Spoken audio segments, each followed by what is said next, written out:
Barbie Hamili Maladya Magalansa ang galawan. Creamline players walang tapon, first win agad.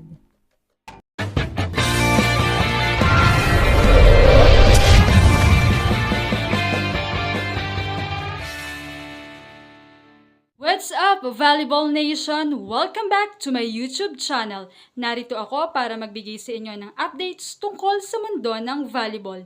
Pero bago yan, don't forget to subscribe and hit the notification bell para updated ka sa aking mga videos. Sa kabila ng pagkawala ng ilan sa kanilang mga star players, hindi pa rin nagpahuli ang Creamline matapos talunin ang NX-led na wala ring service ni Brooke Van Sickle sa 4 sets, 25-18, 25-23, 16-25 at 25-19 upang simulan ang kampanya nito sa 2026 Premier Volleyball League On Tour Showdown nitong Merkules sa Capital Arena. Dahil hindi nakalaro sina Tots Carlos, Alyssa Valdez, Bea De Leon at Jeanette Panaga, habang nasa national team duty naman kasama ang Alas Pilipinas ang kanilang star setter na si Gia de Guzman, umasa ang Cool Smashers sa ilalim ng kanilang lineup upang pataubin ang Chameleons sa kanilang unang laban sa torneo.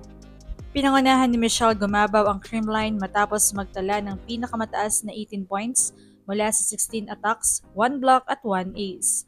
Matapos siyang magmula sa bench. Nag-ambag naman si Lori Bernardo ng 13 points mula sa 12 attacks at 1 block. Si Ishi lalong isip na ilang buwan lamang ang nakalipas ay kalaban pa ng Creamline sa All-Filipino Conference Finals ay nagtala ng 9 points sa kanyang debut para sa Cool Smashers.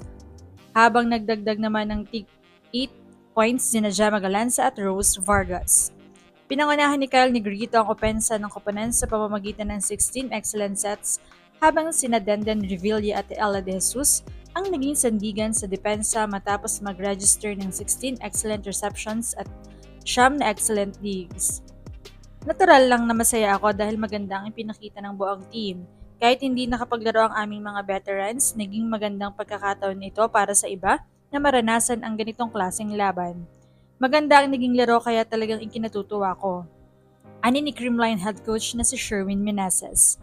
Matapos mapigilan ng kanilang tangkang manalo sa tatlong sunod na set ng maagaw ng NX-led ang ikatlong set, agad namang nabawi ng Creamline ang kontrol sa fourth set.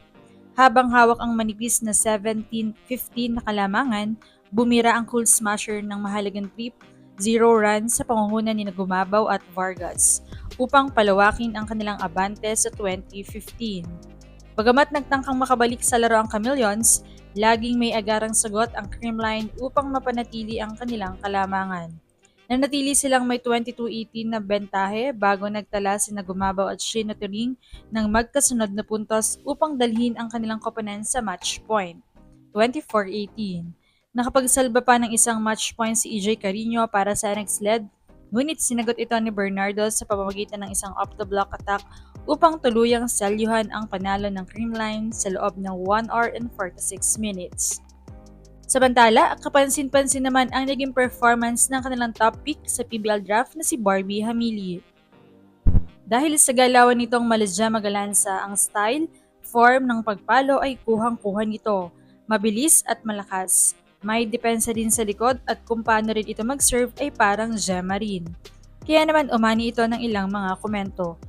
Version 2.0 siya ni Gemma, unang laro niya kasama ang CCS. Napapawaw talaga ako, may defense din siya sa likod at yung atake niya ang tulis din at may pagkabilis. May tama ka, nakikita ko din sa kanya ang younger Gemma. Galing niya kanina sa first game nila at maganda rin siya katulad ni Gemma.